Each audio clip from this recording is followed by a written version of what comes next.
eu conheci ele porque conheci a irmã dele, mas também, quando eu estava na PUC, eu não sei se continua ainda, eu não, né? Mas lá na PUC ele vinha sempre na missa. Eu via ele durante a semana até. Então, me marcou sempre o fato dele de ficar tão ligados na Eucaristia também lá na PUC. Depois, eu queria convidar o responsável dos humildes servos, irmão Gabriel. Eu conheci a fundadora do grupo, a dona Temis.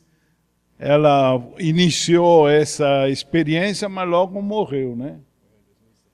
Morreu em 2007. E vocês começaram em que ano? 94. E eles têm um trabalho muito bonito com crianças, sobretudo, mas não só com crianças, de alfabetização, também pessoas pobres, lá na Zona Norte, né? No bairro da Jardim Peri. E a coisa, eu convidei eles porque a espiritualidade deles tem a Eucaristia como ponto-chave.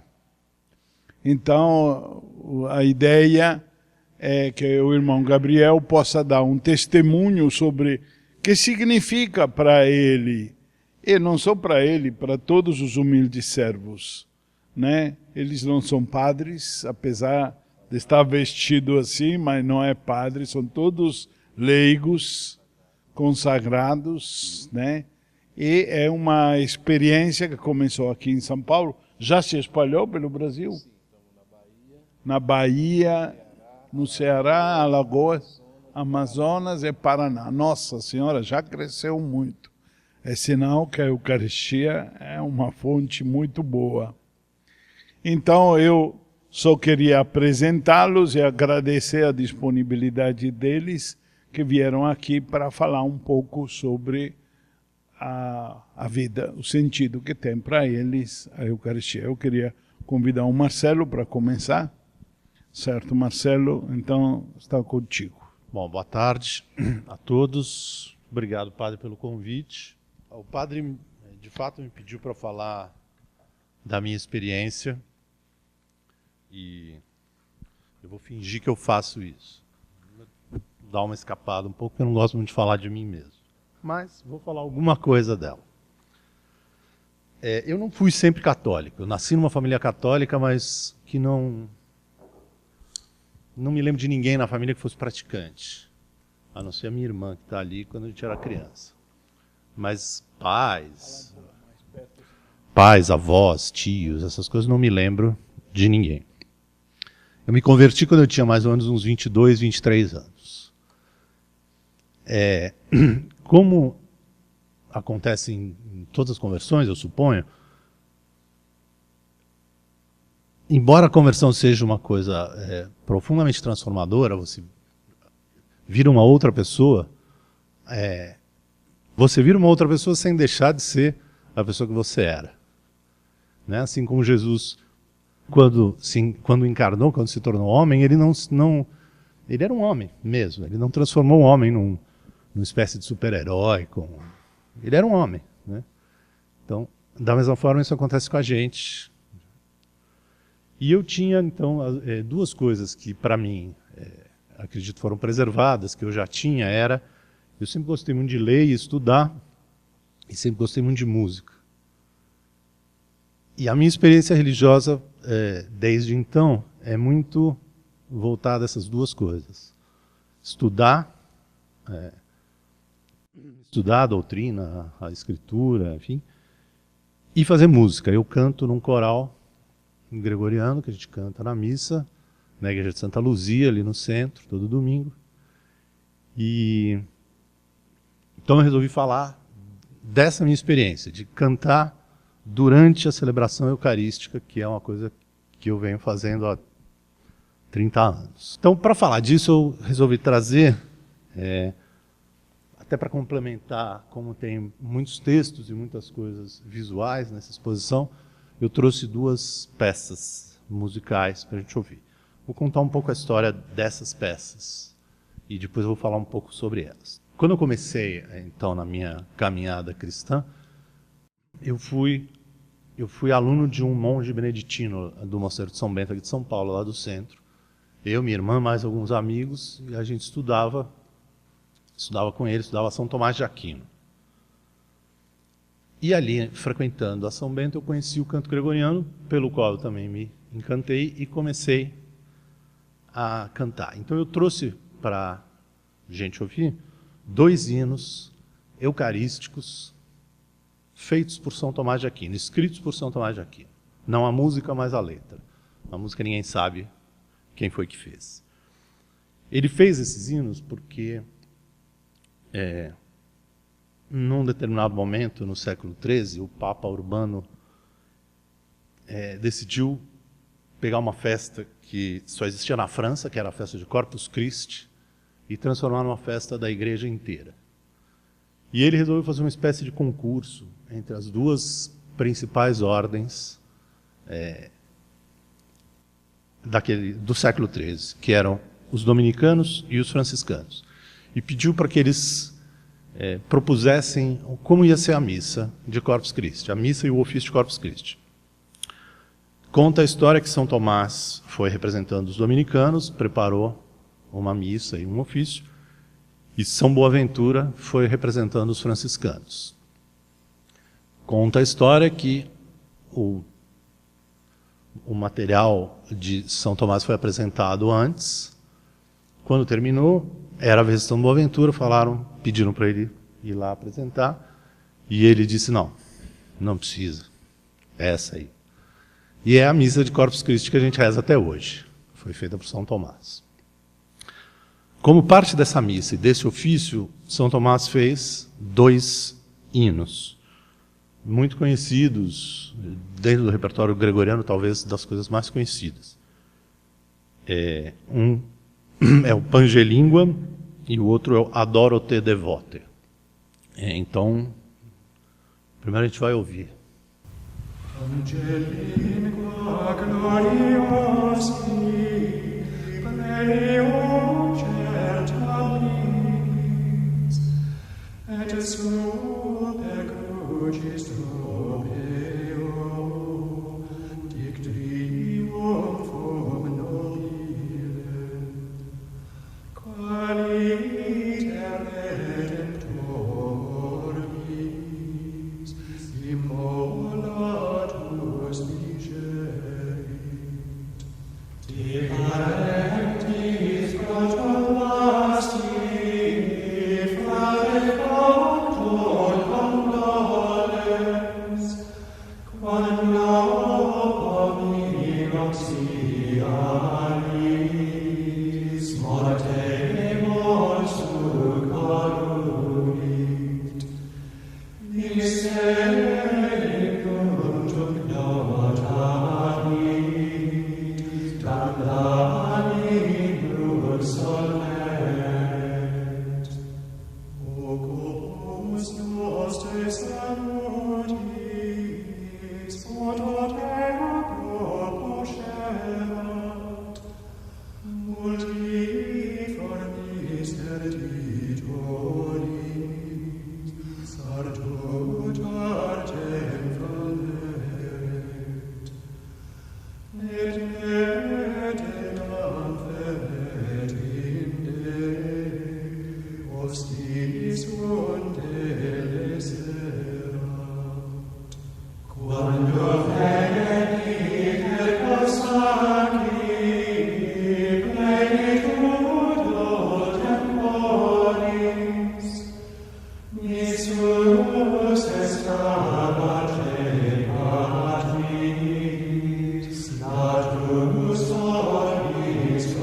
Esse hino, ele é cantado várias vezes na liturgia. Ele é cantado na Missa de Corpus Christi, ele é cantado na Quinta-feira Santa, e ele é muito cantado na adoração do Santíssimo Sacramento, na liturgia. Eu queria observar só algumas coisas que São Tomás decidiu falar nesse hino. Ele começa falando, canta, ó língua. É curioso, ele começa falando com a própria língua. Canta, ó língua, o mistério do corpo e do sangue precioso de Cristo.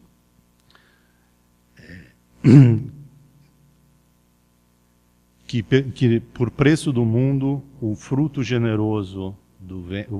ventre generoso, o Rei derramou pelos povos. Então, logo na primeira estrofe da adoração ao Santíssimo Sacramento, ele já liga imediatamente a vinda de Jesus, o nascimento da Virgem e a paixão.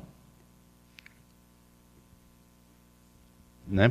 Depois ele continua, na segunda estrofe, ele vai falar, dado a nós, nascido para nós, de uma Virgem intacta, pelo mundo espalhou as suas sementes. Na noite suprema, na noite mais alta de todas, durante a ceia com os seus irmãos, observando a lei, toda a lei, relativa à ceia, deu-se por suas próprias mãos, né? Que é o momento em que ele tem até o dom, não algo, mas a si mesmo. É exatamente isso que São Tomás está falando, né? Ele observa toda a lei antiga do sacrifício do cordeiro, que era o sacrifício a Deus principal, mas o que ele dá é a ele mesmo, né? Então, nesse dar a ele mesmo é que é importante a ligação da Eucaristia com a paixão, né? É claro que é uma presença de Deus, de Jesus, muito perto de nós, sempre na Eucaristia, mas essa presença é através da paixão. O segundo hino que a gente vai ouvir agora, que é o Adoro te devote, também é um hino eucarístico, também de São Tomás de Aquino. E numa das estrofes ele vai falar, ele vai dizer que ele pede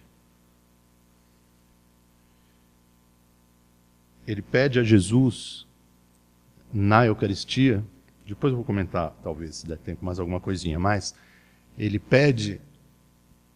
fala, peço o que o ladrão penitente pediu na cruz, né? Então, o encontro com Jesus é o encontro na paixão, como foi para o ladrão que estava crucificado exatamente ao lado de Jesus, né? É desse encontro que ele vai falar. Então é o Adoro te devote.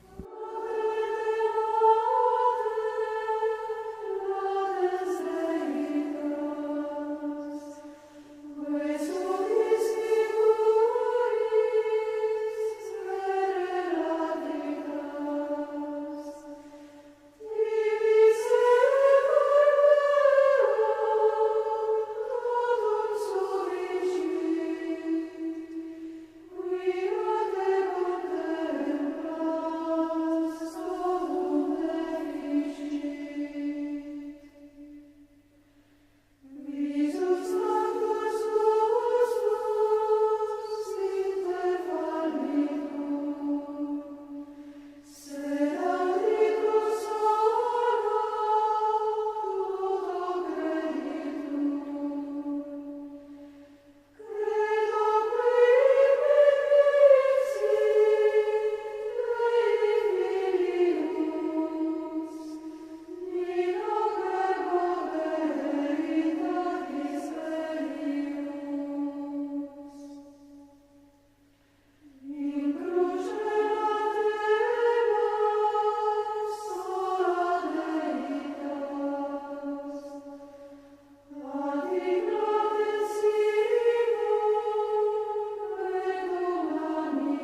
esse último verso que a gente acabou de ouvir é exatamente esse do ladrão que eu falei.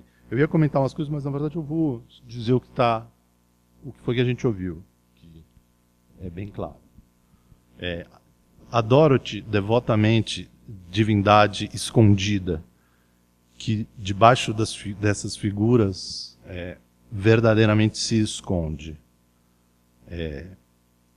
A ti o meu coração por inteiro se submete, porque te contemplando todo o resto falha, não funciona. A visão, o tato, o gosto falha. Mas só naquilo que ouvi, acredito em tudo. Creio porque o Filho de Deus disse, e nada é mais verdadeiro do que esse verbo da verdade. Na cruz, escondia-se só a divindade. Aqui, na Eucaristia, esconde-se também a humanidade. Crendo, porém, nas duas, confio e peço aquilo que pediu o ladrão arrependido. As chagas, como Tomás, eu não toquei, mas também eu te confesso, meu Deus. Em muitos lugares no Brasil tem não sei de onde vem esse hábito, mas quando o padre acabou de consagrar a hóstia, mostra a hóstia e as pessoas, ou em voz alta ou para si mesmas, respondem, meu Senhor e meu Deus, que é a fala exatamente de São Tomé, que São Tomás é o mesmo nome, na verdade. Está dizendo, eu não toquei nas chagas, mas eu acredito. Lembrando aquela passagem que o próprio Jesus fala, benditos vocês que viram, mas mais ainda os que não viram, que somos nós. Para não dizer que eu não falei de experiência, que era o que o Padre Vando queria, eu vou falar de uma experiência que eu acho bonita e tocante, mas não é minha. É da pessoa que me ensinou gregoriano. Eu aprendi gregoriano num coro dirigido por uma senhora inglesa que no mundo tinha o nome de Eleanor Florence Dewey e que ela nasceu em 1912 em Londres, numa família anglicana. E ela queria ser católica. Logo, quando era adolescente, ela decidiu que ela queria ser católica. E o pai dela falou que não, que depois que ela fizesse 21 anos, ela fazia o que ela quisesse, mas até os 21 anos, ela era da religião da família. Ela foi obediente e ficou na família, ficou anglicana até os 21 anos. Quando ela tinha 21 anos, ela imigrou da Inglaterra para um convento na Bélgica. Isso foi no ano de 1933. Exatamente o ano em que o Hitler tomou o poder. Quando começou a guerra, o Hitler foi invadir a Bélgica e o rei da Bélgica não tinha nenhuma condição de resistir ao exército alemão, mas pediu 24 horas para o Hitler, antes do Hitler invadir o país. Mère Marie, como ela é conhecida na religião, Madre Maria, na verdade ela era Irmã Maria, era inglesa, portanto inimiga dos alemães, havia alunas inglesas, havia alunas judias na escola, e elas fugiram. Ela fugiu do jeito que deu, parte a pé, parte de caminhão, parte de carroça, atravessou a França toda, que logo depois foi invadida também pelo Hitler, então elas não puderam parar na França, e foi até a Espanha, que não estava em guerra, e da Espanha ela foi para Portugal, onde tinha um mosteiro, um convento da ordem dela, que era a ordem das agostinianas. Ficou lá uns anos e aí precisava de gente para vir para o Brasil. Aí ela se candidatou, já tinha aprendido a falar português e veio. E veio para ficar no colégio Desoazô, que fica ali na Caio Prado, ficava ali na Caio Prado. E lá ela era mestra do coro, ela dava aula de inglês para as alunas, dava aula de música e era a mestra do coro das monjas. O colégio Desoazô foi uma das vítimas mais terríveis do entendimento errado das decisões do Concílio Vaticano II. A ordem decidiu que não fazia sentido, logo depois do concílio, fazer o que elas estavam fazendo. E decidiram fazer outras coisas, fazer obras sociais, decidiram fazer outras coisas. O fato é que desmancharam o convento, desmancharam o colégio, ele foi literalmente demolido, e demolido está até hoje. Mère Marie não quis, elas foram morar em pequenos apartamentos espalhados pela cidade. Grupos de algumas 2, 3 freiras morando nos apartamentos.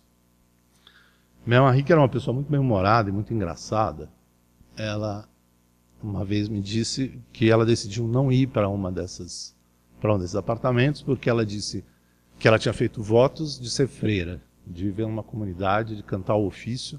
Ela não tinha feito votos de morar numa república de solteironas. Então ela não foi.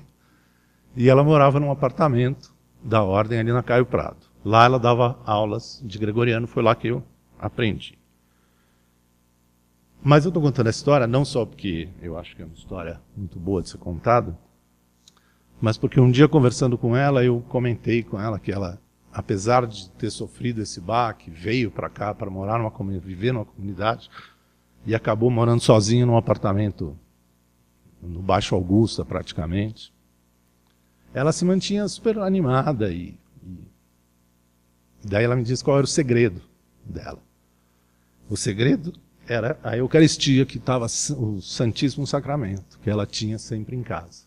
Tinha autorização do bispo e ela, portanto, vivia com o Santíssimo Sacramento. E é isso. Essa experiência que eu queria contar.